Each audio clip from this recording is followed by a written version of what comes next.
Don't you make me cry. Okay, I will. We have no tissues. Okay. I made it. Yeah, but then let's not I forget. made it, Joan. Is that my Christmas present as well? Oh, that's so kind. Oh, thank Yeah, I'll you pass it to you. so Oh, God, much. be honored. Yeah, we will give it to you. Hey everyone, I'm Paolo. Okay, so today we have a special episode because I am going to be talking with the super talented Tony Award nominee, Megan Hilty. Now, she currently stars in Broadway's new hit musical, Death Becomes Her, and I am so excited because she is hilarious in it. So get ready because this is going to be a fun episode, and I'll see you with Megan. Spoonful of Paolo, here we go.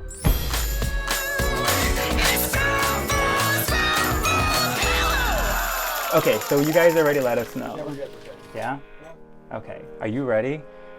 I actually have to go to the bathroom. Oh God, how could you say that? We've been chit-chatting for like 10 minutes. I know, No, that's my favorite thing to do to my stage manager. Go They've ahead. got everything all ready to go, and then It's I'm right like, past the exit I sign. have to go to the bathroom. I have to. Well, no, I'm fine. I just want to say it is such an honor to finally meet you.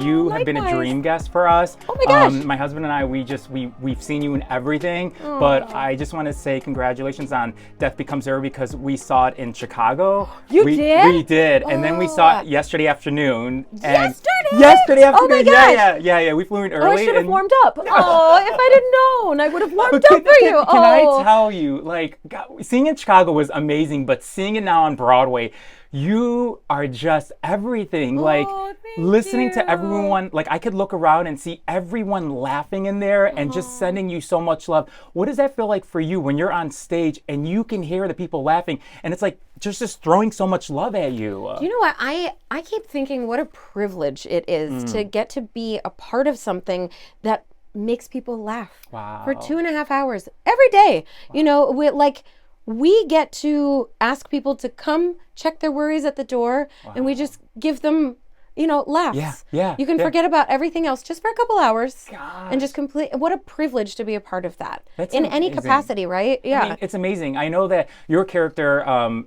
unknown actress, originated the role. I think her name is Meryl Streep. Up-and-comer. Up-and-comer. Yes, yeah. In 1992. Yes. And that was Meryl Streep, Goldie Hawn, Bruce Willis, Isabella Rossellini. Yes. And I know the musical was like 7 years in the works. Do you feel like everything you've done in your career has led you to this moment where you are playing her? I mean, I think that's just kind of life, right? Yeah. Like, I think, but I have been struck many times during this process going, oh, I've been training for this set of circumstances for decades. You know, I've learned from my voiceover career, from my concert career, like from all these different facets. I've I feel like it's all prepared me for this moment. I've never felt more like I'm right where I need to be than I do right now. It's just so good. Totally, it's My so husband wonderful. gave me a necklace it's an early Christmas gift, but it says something special on there. If you can, there's an engraving. Can you see it? Everything I do is for the gays. I was wearing it yesterday at the show. Is that my Christmas present as well? Oh, that's so kind. Oh, thank you. Yeah, I'll pass it to you. so Oh God, be much. honored. Yeah, we will give it to you. Okay. No. Yeah, I love that. It was so good. I mean, I think you really manifested this because, 10 years ago, someone did ask you, if there's any movie that you can make into musical, which would it be? And you said Immediately. I said it was Death Becomes Her. Did you ever think about it again when you had said it to the person? No, because I assumed that somebody else would be doing it. Like, I was like, oh, great. I can't wait to see it. It's going to be great. Wow. You know what I mean? Like, I didn't really think that, like, it was something that I would be a part of. I was just grateful that it was going to be made. Oh, Yeah. That is so crazy. Yeah. Look, the best part is people, when they watch a movie, like, well, how are they going to do all those special effects? Because they're so gruesome, they're so fun, they're so spooky. But I could say, since seeing it twice, that you guys do such a masterpiece. Like the way that staircase scene that's like a minute and a half long where Helen pushes Madeline, Yes. like, when we saw it in Chicago, it was good, but seeing it on Broadway was like amazing. Did you have any say in doing that, or did you just go along and they told you what to do and you'll be over here like blocking it? Like, did you know anything about that? No, so this was all Christopher Gattelli. Like he this is his brainchild. He's such an excellent director and he has such wonderful ideas and he leads with kindness.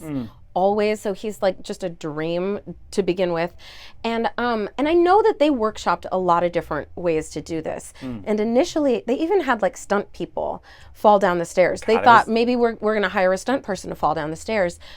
Turns out, when you watch someone fall down the stairs, like in real life, it's horrifying. I've seen it on Dynasty so many times. Yeah, but in real life, there's something about doing it in front of people in real time that makes it different. And it was like, oh, that is not the tone of our show at all. So he was the one that figured out this whole, I mean, I don't know if we're giving it away or anything, but how he reimagined it is so genius. And what we learned in Chicago was that the more we lean into the camp, the better. Yep, because it was different. When we saw it in Chicago, the fall was a little bit different. It's a little different, but but all of the stuff, like if we get too real with anything, it's not really us. It's not really our tone of art. So Chicago was really lovely in teaching us that. Wow, we had so much fun. Like we flew from Chicago, we went straight to the show, and like I've never seen so many gays, my brothers and sisters, in one room,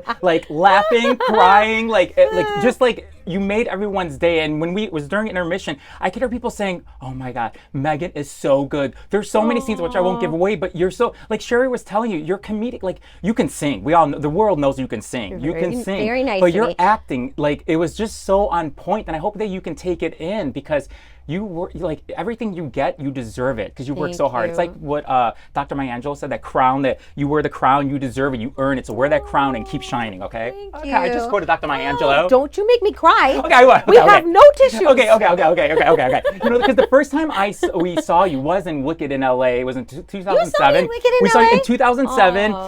And because you played her for 4.5 years. It was 2007. You look exactly the same and gorgeous. Whatever. Don't even go there with me. No, but you played her for 4.5 years, Glinda. 2 years on Broadway, 2 years in Los Angeles, and you went on tour for a little bit.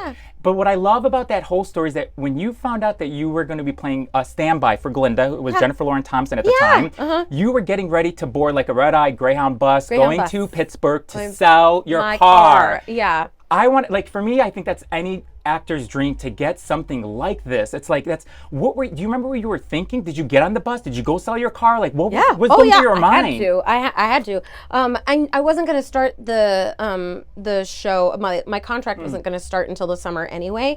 But I had to go back to Pittsburgh and sell my old Honda. God, it was a Honda then? My little old Honda that got me around Pittsburgh. I had to go tie up all those loose ends and stuff that were still there. But yeah, it was a red-eye Greyhound bus. It was a Greyhound. Yeah, yes. So it was an overnight, and I was up all night, and I was calling my parents, and I was like, you know, what I got to tell people and stuff. I was obviously trying to let people sleep too, but I wasn't sleeping. I was so excited. Oh my God, that is so crazy. Because it's like any actor's dream, and that moment was so big for you. Yeah. I mean, how do you do it? Because you played so many big roles. Like Kristen Chenoweth, who started Glinda, Smash, Marilyn Monroe, Dolly Parton, 9 to 5 musical. Yeah. It's like you honor them, but yet you make it your own. And we've seen you do it all. Is that something that comes natural to you, to honor them in a special way, but yet you make it your own? Well, first of all, thank you for saying that, because that's a really, really giant compliment, because that's what I'm really trying to do. And Wicked was my training ground for that, because I went into it so early, and Kristen Chenoweth set the bar so very high. You know, I remember seeing the show before I auditioned for it, and I was all by myself, and I watched the original company weeping at intermission with everybody else going, nobody can replace them. What am I doing here? Like, I don't understand. Like, so when I actually went into the show, and Jennifer Lauren Thompson, who I was standing by for, was equally as brilliant. And I was so terrified as a young person, going into this monster of a show that was already a huge hit, and audiences were coming expecting certain things that had been established. And I remember that I was trying to like mimic their performances, like one or both of them. And it was the stage manager at the time, and she was like, you have to stop watching the show. You need to go make this your own. I don't think they say that to people anymore. But like 21 years ago, you know, like, this is different. Yeah. It was different. She was like, you gotta make it your own. And so I was like, okay, I've been given this permission. You know, obviously I need to stand where I need to stand for, you know, and stuff, and not throw anybody off their normal show. But like, I was like, okay. And I did this in my audition too. I was like, I'm not Kristen Chenoweth. Nobody's as good said as her. that? Yeah, well, to were- myself. to yourself. You were I was thinking like, that. You were how thinking that. am I going to do this audition? Like, how in the world, nobody else can do this? And I was like, well, I'm not her, so I can't do it like this. I could do it like this. You know, I could like try to like do the essence of what she's established here, but it's not going to be real. It's not, and in turn, it's not going to be funny or touching at all if I'm just like doing a shell of a performance, like trying to mimic somebody else. Yeah. And I think that's maybe why I got the job, is that I wasn't trying to do it. But when I started doing that in rehearsals, that's when they were like, go back to doing what you were doing. And that's a really tough thing to do, to be okay with what you bring to the table when what has already been brought to the table is so iconic and like beloved. You know, that's a learned thing. But you were it's kind of like when we're supposed to be our authentic self to get where we need to get in life. So be your authentic self, throw your isms, throw your talent in there. And kind of that's what you did. Like because you have that gift already in you. I mean, even though your mom never sang to you when she was pregnant with you because she read a book, I guess. That too. Yeah. She didn't want to sing. She read a book to no tone deaf moms, I guess, should sing to their children. Yeah, which is not, I don't know if that's true. It was a Japanese study that she read. Yeah. I'm 43, so like 43 years ago. Oh my gosh. But it's just what I try to do ever since Wicked. It really trained me to try to capture the essence of what has been established before me, but be okay with what you bring to the table. That's so crazy. You had a 2-year gap. When you left Seattle, you went to Southern Oregon before you went to college because you wanted to do community theater, dinner theater. And in that 2 years, you had a performance, you went to the laundromat, and there was someone there who said something to you that literally it put things into perspective for you and made you make a decision. Yeah. What did he say to you and what happened after that? Yeah, and very specifically, I do want to say, like, I didn't want to do community theater and dinner theater. That's what I ended up doing. Yeah. What I wanted was to see if my heart was in the right place to really go after this as a career. And I was let's see if I can tough this out, and before I go commit myself to a 4-year program and potentially go into hundreds of thousands of dollars worth of student loan debt. And yes, I was doing Oregon Cabaret Theater. Yeah. It's a dinner theater that's down the street from the very famous Shakespeare Theater in Southern Oregon. And I was doing my laundry after a show at the laundromat in town, and one of the actors in the Who was there? Yeah, who was in the Shakespeare company, he was like, I saw your show, you're really great. What are you doing here? And I was like, theater. You know, I love theater. And he was like, you need to go to school. Like, and my mom had always been like, eventually you take your gap years, you got to go to school. I just wanted to make sure my heart was in the right place before I did it. So, and he was like, you need to check out Carnegie Mellon University, because I think that program would be, what you're looking for. And back then you couldn't just like, I had to call them on the phone. There was not like, they had to mail me a packet with all the information. Wasn't going online, doing the application. Look through. Yeah, it was a very different time. And I auditioned and ended up getting in, but I was kind of like, I need another year to like live my life and like really make sure this is it. Gosh. Before I go. So I ended up spending 2 years. I love that you did that. And then you went 4 years, CMU. You received, like, I think it was a Charles Willard, it was the award. Like, wow, you really did your research. Because it's so, this is amazing. Yeah. Your story's so amazing. Like, I mean, it's like, you took the time, those 2-year gap to see this, what does Megan Hilty need? What does she want? Instead of jumping in something that maybe you might feel lost, get lost, and it wouldn't take you to where you are today. So I think it's just a reminder, take the time. It's be your authentic self and don't jump the gun. Like, just take your time. So, and that's what you did. Here I am. And here you are. I made it. Yeah. But then let's not forget, made it, Joan. when you were in Seattle, I think your mom took you, it was the first touring company, it was Jekyll and Hyde. Yeah. And then you went with your mom. And you said when you were watching the show that you felt something special inside. You didn't know what that was, but what you knew is you wanted to make people happy. When you look back, do you know what that thing was? What were you feeling inside? What was that special thing? It's that magic that only theater can do. It's there's something that happens, like there's this exchange of energy. It's pretty primal, actually, which is why I believe theater will never die. Yeah. Because there's no substitute for it. Yeah. There's no substitute for going and being a part. It feels religious. It feels like holy in some way. Do you know what I mean? That's what the Greeks believed anyway, that it was this triangle between the gods, the actors, and the audience, and it was this energy that, you know, and there's something to that. There's something very special. These live moments will never be fully recreated again. What you saw yesterday is a show that will never be done again. We'll do that script and those songs again, but not in that way. Not the way that it happened that we saw yesterday. Yes. Yeah, it's so true. And that's what makes it so very special. And I think that's what I was feeling. I was like, there's only, like, of course, every other medium like TV and film can move people in ways too, but because it's live and you're sharing this experience in the same room, it does it in a different way. And that's what I was experiencing as a child. And I was like, I don't know if I'll be on stage or off. I want to make people feel like this for a living. You know what I mean? We were feeling that. I was feeling what you were feeling watching Jekyll and Hyde. Something was happening inside. This is just because it felt so real. Like I felt like I was on stage with you guys, closer to you guys, just there in the moment. It was so beautiful. And when I was watching the show yesterday, I was thinking, God, like, Megan, your first Broadway show, you were in 8th grade, you saw Beauty and the Beast. I mean, could she ever imagine that 8th grader, like, you know? I think it was in that theater. It was in that theater? I think so. Are you serious? I need to do my research, but okay. I think it might have been in the London. I mean, do you think, I don't know, but could you ever have imagined the 8th grader that, you know, one day you'd be a Tony-nominated actor, you'd be loved by the entire Broadway community, especially the LGBTQIA community? Could you ever imagine that when you were in 8th grade watching Beauty and the Beast, that here you are now in your life? Not in a million years. It also wasn't my goal at that point. Yeah. Like that wasn't in my. I don't think anybody can actually picture. I have yet to meet someone who's like dreams for themselves as a child, like that was it.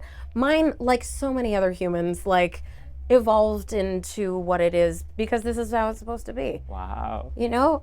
How do you do it? Because, like, you know, you've been in life, goods and bads, like, but you kept going, following your heart, your passion, your dream. You know, there's a time for me that I almost stopped because of, you know, losing my mom a couple years ago. But how do you do? Because I sit here with you, you're so posed, you're so beautiful, you're so giving, loving, open. How do you do it? Because, like, watching you on stage yesterday, I said, God, she's moving forward, she's doing it, you know? Like, where do you get that? Like, keep going forward and not stop, and everything's going to be okay.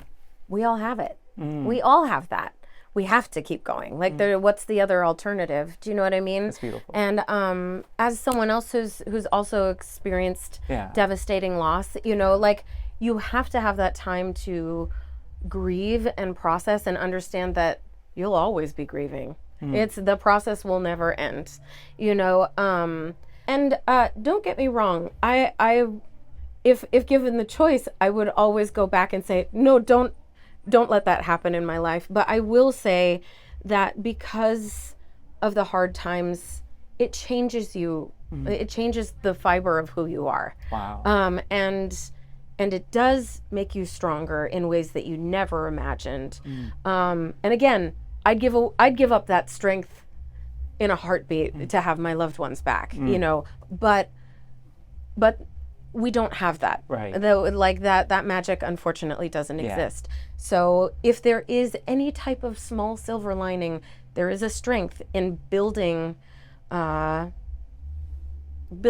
of that grief and moving forward and still honoring those that we've lost along the way. God, you're so beautiful, and not just in your looks, but just your heart is so beautiful. Like You're very kind. I can feel it. We love you, and I'm so proud of you for how far you've come in your career. And Thank you. You remind people like me that even when something, you know, gets hard, you gotta still move forward, and you do it with the people you're surrounded by so much love, with your 2 children, your husband, you know, your family. So it's like I have that too. So we keep moving forward, and I just want to say thank you. And we were so honored to see you yesterday on stage. You are just like you. Thank you. Everything you do, I know it's for the gays, but let me tell you, you made those gays happy yesterday. You made those gays happy. So yeah, I just want to say Merry Christmas, happy holiday to your family. And Megan Hilty, thank you. Thank you. You did it. No. You made me ugly cry. You did it. Where's the tissue? You did it. There's no tissues. No, I just There's no tissues. There's no going back. Okay, we gotta go. We gotta get tissues. Okay, no. Okay, we love you. Okay, so stop what you're doing in New York. Go see it, because really, I mean, you are gonna have the best time. I'm not saying just because you're here next to me, you will have the best time. It's like what Sherry just told you. It's like she laughed so hard they even heard her laugh. So go see it. It's really one of the best shows ever on Broadway. Only come see it if you like funny things and like laughter and joy. If you don't like funny things, then don't go see it then, Then don't go okay? see Yeah, it. it's not your show. Okay. Thank you. We'll see you next time at Spoonful of Apollo. Bye. Oh, thank you so much. That's- Oh my God. You were really, you're amazing. Thank really you. are, like,